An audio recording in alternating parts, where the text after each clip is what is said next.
Bom, então vamos para o nosso primeiro exemplo de integração por partes.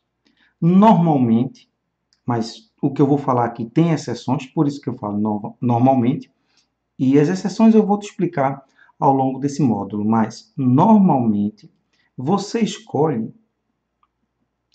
o x para ser u naquela fórmula que nós vimos anteriormente. Então, nós vamos aplicar a fórmula integral de u dv é igual a u vezes v menos integral de v du. Então, você precisa somente definir quem vai ser u e quem vai ser dv para você colocar aqui nessa expressão e substituir nas outras. Então, normalmente, o x você escolhe como sendo u. Se você não souber disso, ou se você esquecer disso, o que vai acontecer? Por isso que eu coloquei aqui um modo errado de fazer esse tipo de integral. Então, se você esquecer, tá? Por isso que é bom você ficar atento, olha o que acontece. Normalmente o x é u. Se você esquecer disso, você vai chamar u, não vai ser o x, vai ser o e elevado a x. Então, essa é a maneira errada de fazer. Sempre que você escolhe alguém para ser u, automaticamente o restante da expressão passa a ser dx, dv. Porque você tem aqui u e dv. Então, você precisa de cara definir quem vai ser u, chamamos de e elevado a x, e dv é todo o restante que ficar. Ficou o x e ficou dx.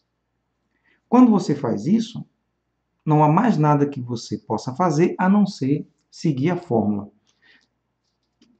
Você tem integral de u dv, então essas duas expressões formam essa integral, x é elevado a x dx.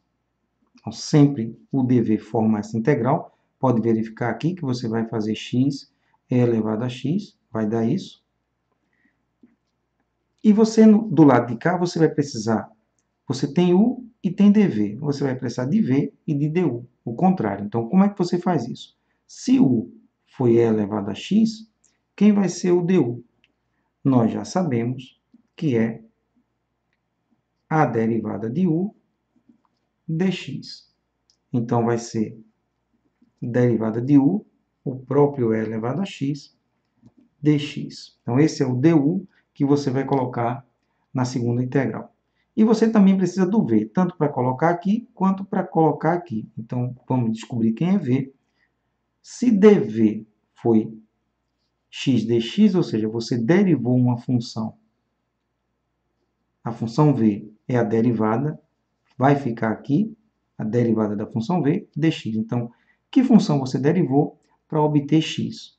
Nós já estudamos isso em integração imediata, é x ao quadrado sobre 2. Se você derivar isso, dá exatamente o x. Só lembrando que isso acontece porque dv é igual a v' dx. Ou seja, você precisa da derivada da função v, que é x, para você completar o dv. Então, resumindo de maneira clara, u você deriva, v você integra. Perfeito? Sempre assim, nesse caso não tem exceção. Eu tenho u, derivo. Eu tenho dv, eu faço o contrário, que é calcular a função original, ou primitiva, ou integral. Quando você tem esses 4 itens, você pode completar a fórmula aqui. Integral de u dv, que é sempre essa primeira, igual a u, cadê u? Está aqui, e elevado a x, vezes v, v está aqui, x ao quadrado sobre 2, menos integral de v, x ao quadrado sobre 2, du, que é e elevado a x dx. É importante que esse primeiro exemplo seja feito da maneira errada. É muito importante. Para que você entenda uma coisa que você não pode fazer. E aí você não comete esse erro. Se você não ficar atento à escolha correta de quem é o u, nós vamos estudar isso em detalhes, você vai entender perfeitamente quem vai ser o U. O que é que acontece?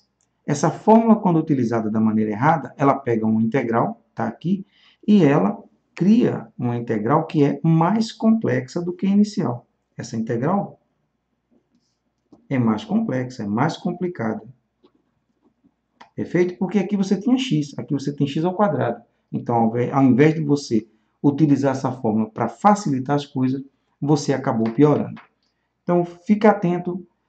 Tudo que eu vou te falar nas próximas aulas tem relação com a escolha correta do U, para que você tenha uma integral mais fácil no final. Então, vamos lá, para a próxima aula, fazer essa integral da maneira certa.